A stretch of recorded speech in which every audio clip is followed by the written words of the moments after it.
काबिल कदर नाजरीन, मोटिवेशनल, इंटरटेनमेंट, अहम वाक़यात, मुशाहदात और तजर्बात पर मबनी वीडियोज़ देखने के लिए अपने चैनल मिसाली दुनिया को सब्सक्राइब कर लें।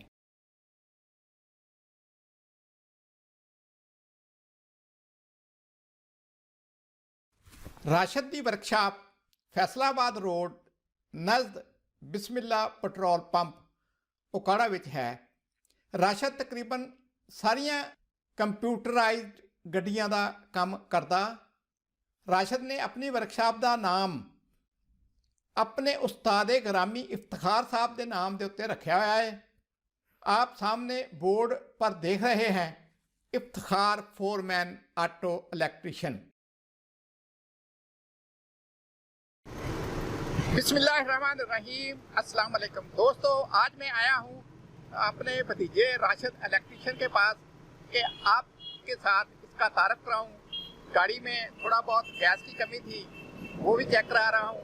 अभी आपको राशिद से बुलाता हूँ और वो बताएंगे कि किस तरह उन्होंने कल्टस के कार्बोरेटर का मसला हल किया, क्योंकि कल्टस के कार्बोरेटर का मसला साल से था और बहुत सारे जो थे मैकेनिक वो कह रहे थे कि इसमें आपको कोई रखवाना पड़ेगा चाइना वाला कार्बोरेटर या सुजुकी बहरान का कार्बोरेटर रखवा लें। तो लेकिन ये राशिद भाई ने, राशिद भतीजे ने बल्कि इसको बिल्कुल मतलब कि इसको दुरुस्त कर दिया। अभी आपसे बुलवाते हैं आपको राशिद से। राशिद जी, हुण तुसी दसो कि कल्टस के कार्बोरेटर का मसला तुसी किस तरह हल करवाया सी? बिस्मिल्लाहिर्रहमानिर्रहीम, अस्सलाम वालेकुम।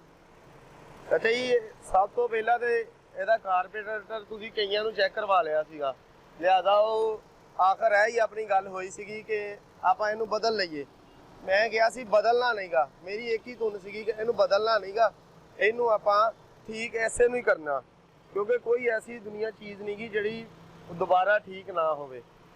फिर मैं अपने एक उस्ताद नाल मशवरा किया, मिस्त्री मुहम्मद इकराम शाहजहां मोटर वर्कशाप वाले, उन्होंने रबता किया। उन्होंने कहा बेटा ठीक हो जाएगा, लेकिन गड्डी 2 दिन वास्ते मैनू देनी पैगी।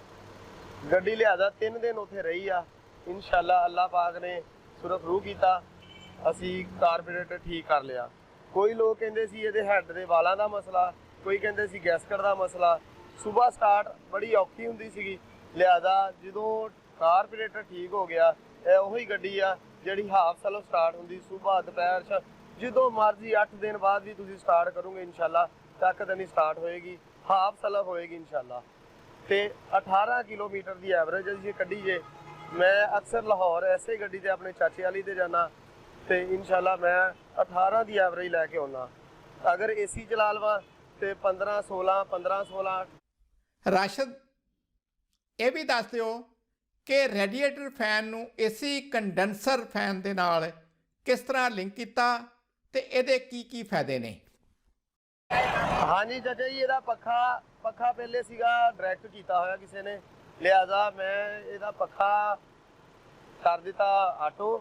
ਫਿਰ ਜਦੋਂ ਤੁਸੀਂ ਏਸੀ ਚਲਾਓਗੇ ਨਾ ਜੀ, ਏਸੀ ਦੇ ਨਾਲ ਇਹਦਾ ਪੱਖਾ ਏਸੀ ਵਾਲਾ ਵੀ ਚੱਲੇਗਾ ਤੇ ਨਾਲ ਇਹ ਵੀ ਚੱਲੇਗਾ, ਦੋਨੇ ਫੰਕਸ਼ਨ ਕਰ ਦਿੱਤੇ ਨੇ। ਤੇ ਉਹਦੇ ਨਾਲ ਏਸੀ ਦੀ ਕੂਲਿੰਗ 'ਚ ਵੀ ਫਰਕ ਹੁੰਦਾ ਜੀ।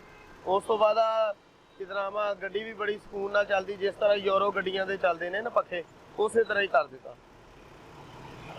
ਦੋਸਤੋ, ਅਗਲੀ ਵੀਡੀਓ ਦੇ ਵਿੱਚ ਰਾਸ਼ਿਦ ਦੇ ਬਾਰੇ 'ਚ ਤਫਸੀਲਨ ਗੱਲਬਾਤ ਕਰਾਂਗੇ ਔਰ ਇਹਨਾਂ ਦੇ ਦੋਸਤ ਉਸਤਾਦ ਇਕਰਾਮ ਨਾਲ ਵੀ ਤੁਹਾਨੂੰ ਮਿਲਵਾਵਾਂਗੇ, ਜਿਨ੍ਹਾਂ ਨੇ ਅਸਲ ਦੇ ਵਿੱਚ ਕਾਰਬੋਰੇਟਰ ਦਾ ਮਸਲਾ यानी सुजुकी कल्टस के कारबोरेटर का मसला हल किया या कारबोरेटर सैट किया।